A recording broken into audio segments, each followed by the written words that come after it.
Hello student, मैं प्रशांत और आपका मेरे YouTube channel Edu with Sushant में हार्दिक स्वागत है। आज मैं अपने इस नए वीडियो में क्लास 10th के आपदा से संबंधित पहले चैप्टर प्राकृतिक आपदा एक परिचय से संबंधित सभी महत्वपूर्ण ऑब्जेक्टिव और सब्जेक्टिव प्रश्नों को लेकर उपस्थित हुआ हूं। तो आइए शुरू करें इस वीडियो को और देखें कि कौन कौन से प्रश्न हैं जो परीक्षा में पूछे जाएंगे। आइए शुरू करते हैं इस वीडियो को। आज का पहला प्रश्न है प्राकृतिक आपदा एक परिचय अर्थात इकाई 1 के प्रथम ऑब्जेक्टिव प्रश्न से।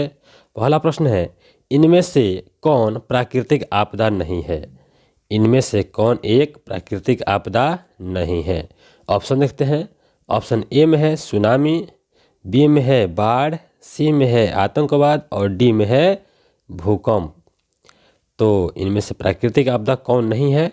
इसका आंसर होगा, करेक्ट आंसर होगा आतंकवाद। आतंकवाद जो है प्राकृतिक आपदा नहीं है।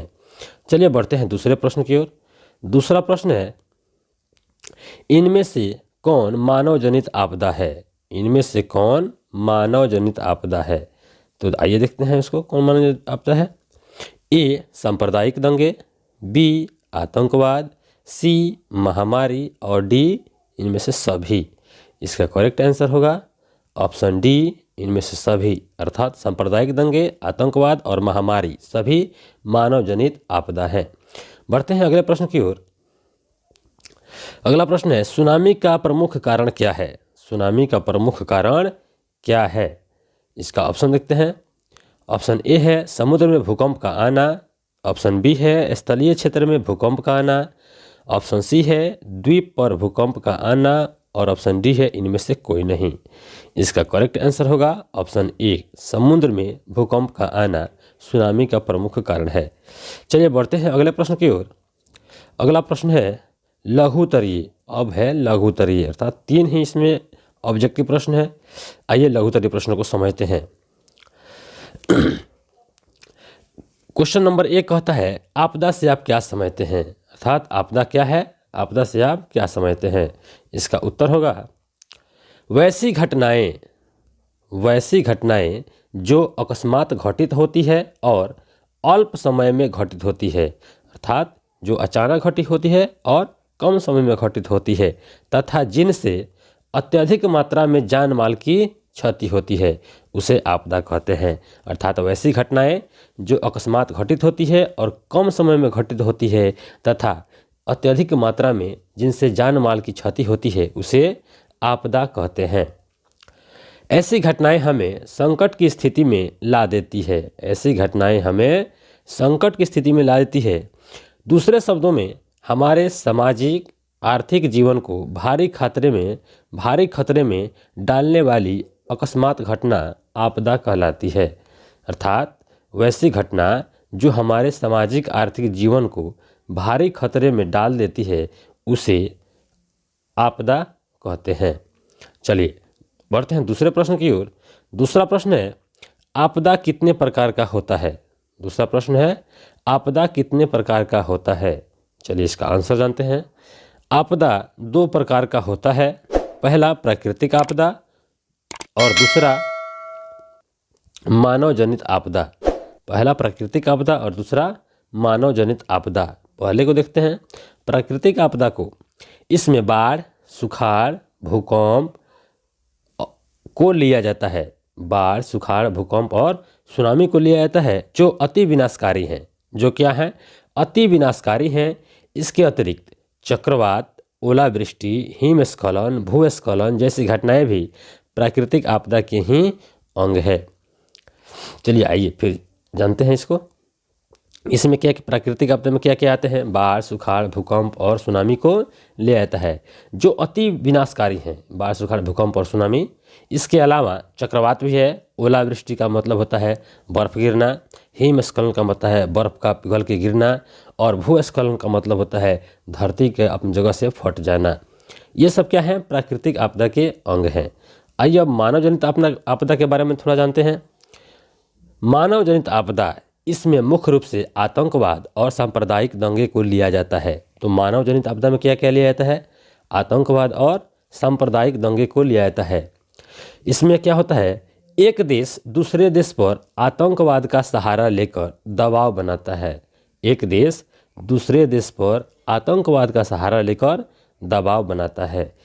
मानव जनित आपदा के अंतर्गत महामारी, रेल दुर्घटना, आतंकवादी गतिविधियां, सांप्रदायिक दंगे, ये सब मानव जनित आपदा के अंतर्गत आएंगे। चलिए बढ़ते हैं आज के दूसरे प्रश्न की ओर। दूसरा प्रश्न है, आपदा प्रबंधन की आवश्यकता क्यों है? यह प्रश्न काफ़ी इंपॉर्टेंट है, बहुत ही ज़्यादा महत्वपूर्ण प्रश्न है किसी भी बोर्ड एग्जाम के लिए, तो इस पे ध्यान थोड़ा अधिक देंगे। इसका आंसर जानते हैं। आपदा प्रबंधन की आवश्यकता आपदा से पूर्व, कब? आपदा से पूर्व एवं आपदा के पश्चात होने वाली क्षति को कम करने या बचने से है। यानी आपदा प्रबंधन का मतलब है आपदा से पूर्व और आपदा के बाद होने वाली क्षति को कम करना अथवा बचने से है। प्राकृतिक आपदा या मानव जनित आपदा के घटित होने से अधिक मात्रा में जैविक एवं अजैविक रसायनों का नुकसान होता है।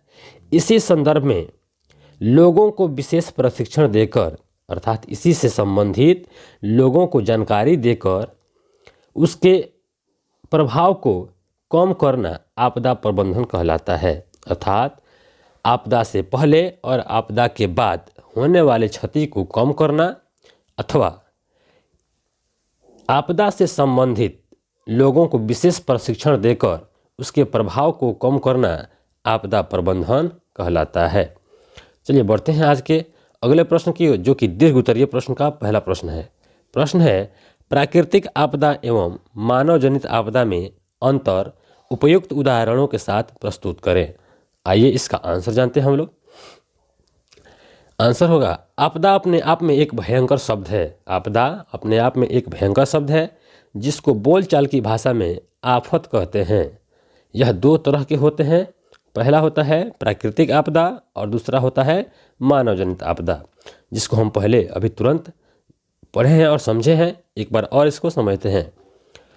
प्राकृतिक आपदा, प्राकृतिक आपदा में बाढ़, सुखाड़, सुनामी, चक्रवात, ओलावृष्टि, हिमस्खलन, भूस्खलन इत्यादि के नाम लिए जा सकते हैं। इसमें पृथ्वी की गति रुक जाती है, प्राणी जगत असहाय हो जाती है। जैसे उत्तर बिहार में कोसी की भयानक लीला देश को दहला दिया। सुनामी 2004 ईस्वी में आकर भारत के पूर्वी तट तथा अंडमान निकोबार द्वीप समूह में जो जनधन की बर्बादी हुई उसका सही आकलन संभव नहीं है। अर्थात 2004 ईस्वी में जो भारत के पूर्वी तट तथा अंडमान निकोबार द्वीप समूह में जो सुनामी बर्बादी पैदा की थी उसका सही आकलन अभी तक नहीं हुआ है। चक्रवात, ओलावृष्टि भारत के पर्वतीय क्षेत्र में ही आते रहते हैं। अर्थात चक्रवात और ओलावृष्टि की समस्या भारत के पर्वतीय क्षेत्र में ही अक्सर होते हैं। चलिए अब बढ़ते हैं मानव जनित आपदा की ओर।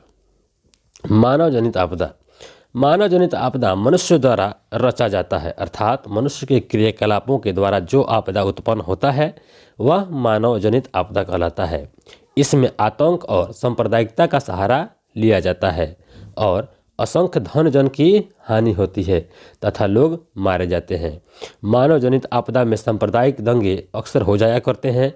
इसमें एक धर्म के लोग दूसरे धर्म के लोगों से नफरत पैदा कर दंगा का रूप दे देते हैं। जैसे 1984 ईस्वी में भागलपुर का सांप्रदायिक दंगा विश्व प्रसिद्ध हो गया, जो कि आतंकवाद का सहारा इसमें भी लिया गया था। साथ ही कश्मीर में घुसपैठ कराकर मुंबई में हमला, यह और इसके अलावा 26 नवंबर की घटना है अमेरिका वाला, 26/11 को अमेरिका के वर्ल्ड ट्रेड सेंटर पर हमला आतंकवाद का ही उदाहरण है। इस प्रकार ये सारी घटनाएं मानव जनित आपदा के अंतर्गत आती है। चलिए बढ़ते हैं आज के दूसरे दीर्घ उत्तरीय प्रश्न की ओर। दूसरा प्रश्न है, आपदा प्रबंधन की संकल्पना को स्पष्ट करते हुए आपदा प्रबंधन की आवश्यकता अनिवार्यता का वर्णन कीजिए। आइए उसको देखते हैं। आपदा कोई भी हो उसका प्रबंधन अनिवार्य है। आपदा कोई भी हो उसका प्रबंधन अनिवार्य है। आपदा से न केवल विकास कार्य अवरुद्ध होते हैं बल्कि विकास कार्यों में कई व्यवधान उपस्थित होते हैं। कोई भी प्रबंधन कार्य तब तक सफल नहीं हो सकता जब तक उसमें आम लोगों की सहभागिता नहीं होती है। आम लोगों की सहभागिता तथा पंचायत की मदद से ठोस प्रशासनिक निर्णय लिए जा सकते हैं और निर्णय ही दीर्घकाल में प्रबंधन हेतु आवश्यक होते हैं। पूर्वानुमान या पूर्व जानकारी से अपने आसपास घटने वाली किसी भी संभावित विनाश से बचा जा सकता है। कहने का मतलब है कि पहले से अगर लोगों में जागरूकता हो तो कम से कम जितना हो सके हम विनाश से बच सकते हैं अथवा विनाश होने के बाद कुछ तो बचा सकते हैं। आगे बढ़ते हैं।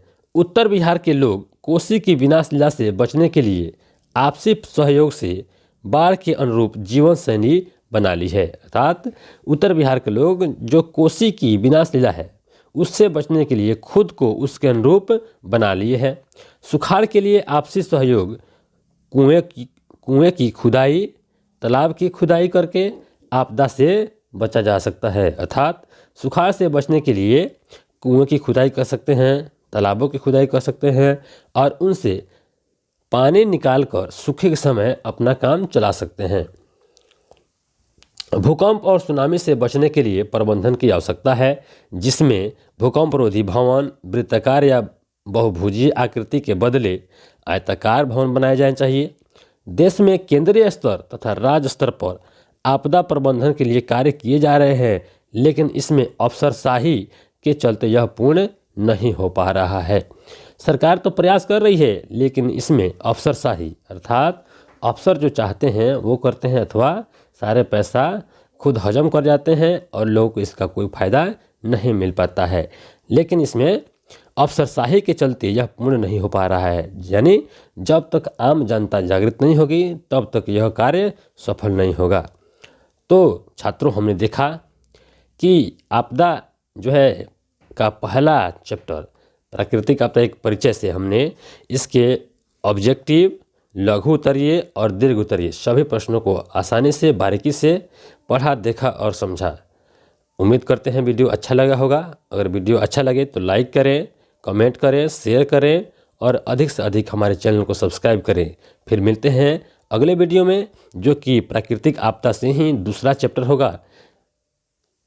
तो मिलते हैं फिर अगले वीडियो में, तब तक के लिए जय हिंद।